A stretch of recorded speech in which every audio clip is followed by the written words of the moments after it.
Welcome to the store. Don't forget to subscribe, and support me. The gods had once been humanity's protectors. They descended from the skies, offering wisdom and strength, guiding people through their darkest times.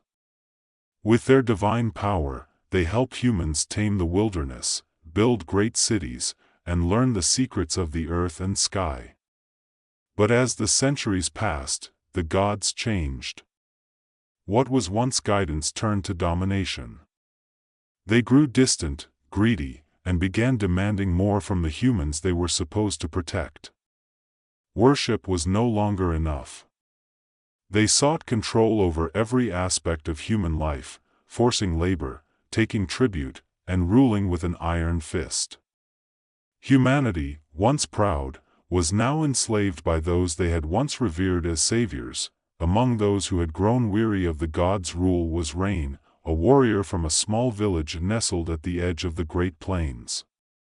Rain had never known the time when the gods were kind. His entire life, they had been figures of fear, their immense power used to enforce submission. His village, like many others, toiled endlessly to meet the demands of the gods' priests. Crops, livestock, and even children were taken as offerings. One terrible night, the village failed to meet its quota. Rain's younger brother was dragged away, a sacrifice for the gods' insatiable hunger. Rain stood by, powerless. His sword, once used to defend his home from bandits and wild beasts, was useless against the priests and their magic. That night, as the fires from the temple burned high into the sky, Rain swore he would no longer live under the gods' rule. If they could not be reasoned with, they would be destroyed. He vowed to bring down the tyrants who called themselves gods, even if it meant his own death. The idea of rebellion was not new, but it was whispered in secret, in the dark corners of taverns and in the shadows of the city's alleyways. Most people feared the gods too much to act. After all, who could fight a being that could strike you down with a thought? But Rain believed that the gods' power was not absolute. He had heard rumors of ancient weapons, relics from a time before the gods' rule, forged by human hands to rival the strength of the divine. He would find these relics and use them to free humanity. His journey led him to the capital city, a sprawling metropolis dominated by the grand temple of the gods. The city itself was a mix of splendor and squalor, with towering buildings dedicated to the gods standing next to slums filled with those who could barely afford to eat. The streets bustled with people, but a tension hung in the air, a reminder that the gods were always watching. Their enforcers, a group of priests known as the Divine Guard, patrolled the streets, their eyes constantly scanning for signs of dissent. It was in one of the darkest corners of the city that Rain found allies. They were a small, ragtag group, united by a shared hatred of the gods. There was Lyra, a former strategist for the city's military, who had once served the gods faithfully until she saw the corruption within their ranks. Kale, a scholar who had devoted his life to studying the ancient texts, seeking knowledge long forbidden by the gods. And others, men and women who had lost family, homes, and hope to the gods' tyranny. It was Kale who first spoke of the ancient relics. "They are not just myths," he said one night as they sat in the dimly lit room that served as their headquarters. "I've found records of them, hidden in old temple scrolls. The gods fear them, because they are weapons that can kill even divine beings." Rain listened carefully. "Where are they?" "Scattered across the land," Kale replied. "The sword of divine flame is buried deep within the ruins of a temple in the south, guarded by creatures no mortal man has faced and lived to tell the tale. The shield, capable of reflecting the gods' magic, is hidden in the mountains to the north, in a fortress once held by a race long gone." "We need them," Rain said firmly. "Without them, we can't hope to challenge the gods." The journey to find the relics was long and treacherous. The group faced dangers at every turn: hostile terrain, wild beasts, and the god's spies who seemed to lurk in every town and village. The first destination was the ruined temple in the south, a place long abandoned by mortals but still feared as cursed ground. The temple, once a place of worship, had been reduced to crumbling stone and overgrown vines. But it was not empty. The creatures that guarded the relic were not of this world, twisted beings created by the gods to keep humanity away from such power. They were grotesque, with bodies made of stone and metal, their eyes glowing with an unnatural light. Rain led the charge, his sword cutting through the air as he fought his way through the temple. But it was Lyra's tactical mind and Kale's knowledge of the temple's traps that allowed them to reach the relic. In the heart of the temple, surrounded by ancient carvings of gods long forgotten, they found the sword of divine flame. It was a beautiful and terrible weapon, its blade burning with an eternal fire that could incinerate anything it touched. Rain took it in his hands and felt its power surge through him. With this, he could challenge the gods, but the journey was far from over. The shield, their second target, lay deep within the mountain fortress of Velar, a place of legend, where an ancient race had once thrived before being wiped out by the gods. The fortress, carved into the mountainside, was a labyrinth of stone corridors and towering halls, all designed to keep intruders out.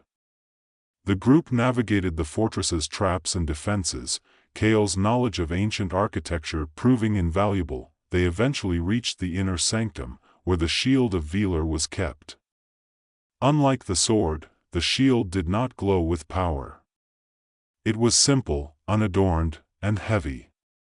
But Kale explained its true value: it was a reflection of the gods' own magic, capable of turning their divine energy back upon them. With both relics in hand, Rain and his companions returned to the capital, knowing that the rebellion was about to reach its final stage. Word of their success had spread, and across the land, people were rising up, emboldened by the idea that the gods could be defeated. Small skirmishes broke out between the gods' forces and the rebels, with each victory further weakening the gods' grip on humanity. But the gods would not go down without a fight. The God King, ruler of all the gods, sent his most trusted enforcer, Virion, to crush the rebellion. Virion was no mere mortal, he was a demigod, born of divine and human blood, with the strength and power of the gods themselves. He arrived in the capital with a battalion of divine warriors, ready to destroy Rain and his forces once and for all. The final battle took place in the temple square, the heart of the city and the seat of the gods' power. Rain stood at the front of his army, the sword of divine flame in hand, the shield of Velar strapped to his arm. The streets were filled with the sounds of clashing steel and the cries of battle as the two forces collided. Virion strode through the chaos, his eyes locked on Rain. "You dare challenge the gods," he snarled, his voice booming across the square. Rain met his gaze, unflinching. "The gods have ruled long enough. Your time is over." Virion charged, his sword raised high, divine energy crackling around him. Rain braced himself, raising the shield just in time to deflect Virion's blow. The impact sent a shockwave through the square, knocking soldiers off their feet and shattering nearby buildings. The two warriors clashed again and again, their swords ringing out as they exchanged blows. Virion was stronger, faster, but Rain had the relics on his side. The sword of divine flame burned hotter with each strike, and the shield absorbed Virion's magic, reflecting it back at him with devastating force. At last, with a final, desperate strike, Rain drove the sword into Virion's chest. The demigod let out a roar of pain and fury as the divine flame consumed him from within, reducing him to ash. The battle was over. The gods had lost one of their most powerful warriors, and the rebellion had won a decisive victory. But Rain knew that the true battle was yet to come. The God King still sat on his throne in the divine citadel, a fortress that existed on the edge of the mortal realm and the divine. To truly free humanity, Rain would have to face the gods themselves. Rain stood among the ruins of the temple square, his breath heavy in his chest, the sword of divine flame still burning in his hand. Around him, the rebels cheered, lifting their swords to the sky, their victory over Virion a symbol of their growing strength. But Rain's gaze remained fixed on the distant horizon, where the divine citadel loomed, its silhouette dark against the setting sun. He knew that the real battle had yet to begin. Without a word, Rain turned and began to walk through the battlefield, the blood-soaked ground squelching beneath his boots. His companions followed, Lyra and Kale flanking him silently, their faces marked with exhaustion and determination. They had come so far, yet the gods still held the ultimate power. The God King still sat upon his throne, watching, waiting. The path to the divine citadel was treacherous, winding through a desolate landscape untouched by human hands. The citadel itself existed on the border between the mortal realm and the divine, a place where few had ever ventured and fewer had returned. As they approached, Rain could feel the weight of its presence pressing down on him, a tangible force of oppression that seemed to crush the very air around them. The citadel's entrance was guarded by towering gates of gold and silver, etched with symbols of power and dominance. But there were no soldiers, no priests standing in their way. The gods were waiting for them inside, confident in their superiority, believing that even with the relics, Rain and his companions could not defeat them. Inside, the citadel was a maze of towering halls and winding stairways, each step echoing with the weight of centuries of divine rule. The walls were adorned with images of the gods' triumphs, their victories over humans and other creatures long forgotten. Rain felt a surge of anger as he passed one mural, depicting the gods subjugating the very people they had once sworn to protect. "We're close," Kale whispered, his voice low as they reached the final staircase.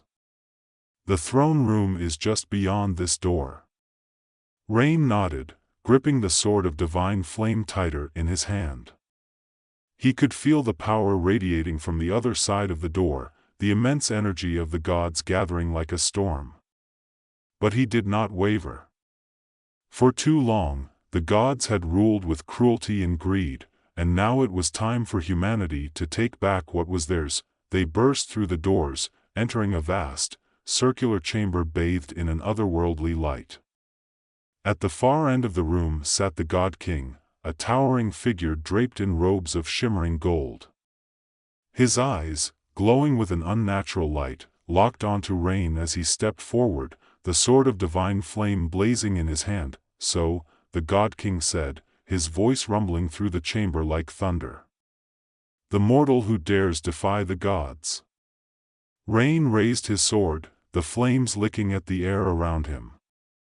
"Your time is over. Humanity will no longer bow to your tyranny." The God King laughed, the sound echoing off the walls, shaking the very foundations of the citadel. "You think you can defeat me? I have ruled for centuries, and no mortal has ever dared challenge me." "That ends today," Rain said, his voice steady. With a roar, the God King rose from his throne, his body crackling with divine energy. Rain felt the air around him grow thick with power as the God King raised his hand, sending a bolt of lightning streaking toward him. Instinctively, Rain raised the shield of Velar, and the lightning struck its surface, reflecting back toward the God King. The bolt collided with his chest, sending him staggering back, a look of shock crossing his face. The God King's eyes narrowed, and he bellowed in rage, summoning a torrent of fire and ice that filled the chamber. Rain moved quickly, dodging the blasts as they tore through the stone walls, shattering pillars and sending debris raining down around him. With each step, he closed the distance between himself and the God King, the sword of divine flame burning brighter with each swing. Lyra and Kale fought off the remaining divine servants, their swords clashing against the otherworldly metal of their opponents' weapons. But Rain's focus never wavered. His entire life had been building to this moment, every loss, every sacrifice leading him to this final battle. As he approached the God King, the two forces collided in a flurry of power and steel. The God King's strikes were brutal, each blow shaking the ground beneath them, but Rain held firm, the shield absorbing the divine energy with every hit. Sparks flew as their swords clashed, divine power meeting ancient magic in a battle that seemed to shake the heavens themselves. "You cannot win," the God King hissed, his voice filled with malice. "You are nothing compared to the might of the gods." Rain's face was set with determination as he blocked another strike, the shield glowing with the energy it had absorbed. "Maybe once, we were nothing. But not anymore." With a surge of strength, Rain drove the sword of divine flame forward, the blade piercing the God King's defenses and sinking deep into his chest. The God King let out a roar of pain, his body convulsing as the divine flame began to consume him from the inside out. His power, once so absolute, was unraveling before Rain's eyes. The God King stumbled backward, his once immortal form crumbling under the weight of the relic's power. This cannot be," he gasped, his voice barely a whisper as the flames engulfed him. Rain stepped forward, his voice cold and unwavering. "It's over."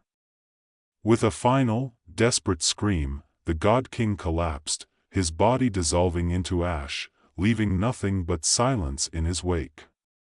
The chamber grew still, the oppressive weight of the gods' power lifting from the air as their leader fell. Rain stood over the fallen god, his breath ragged, the sword of divine flame still burning in his hand. The gods had fallen. The tyranny that had plagued humanity for centuries was finally over. But as the dust settled, Rain felt a strange emptiness. Victory had been achieved, but the cost had been high. The gods were gone, but now, humanity would have to rebuild, to learn to live without the divine presence that had ruled their lives for so long. He turned to Lyra and Kale, who stood among the debris of the citadel, their faces etched with a mixture of relief and uncertainty. "It's done," Rain said quietly. "The gods are no more." Kale nodded slowly, his eyes scanning the ruins around them. "But what now? Without the gods, the world will change. We'll have to guide humanity, help them build a future without tyranny." Lyra stepped forward, her eyes locked on Rain's. "We'll face whatever comes next together," she said firmly. "We fought for humanity's freedom, and now we'll fight to protect it." Rain looked out at the horizon, where the first light of dawn was beginning to break. For the first time in centuries, humanity was free. The gods had fallen, and with them, the chains that had bound humanity for so long. He sheathed the sword, the flames dying down as the relic returned to its dormant state. There would be no need for such weapons in the world they would build. The future was uncertain, but for the first time, it was theirs to shape. Together, Rain, Lyra, and Kale walked out of the citadel, leaving behind the ruins of the gods' empire. The world was waiting for them, a world that had been won through sacrifice, courage, and the unshakable will of humanity. As the sun rose, casting its light across the land, Rain knew that whatever challenges lay ahead, humanity would face them as they had faced the gods, together, united, and unbreakable.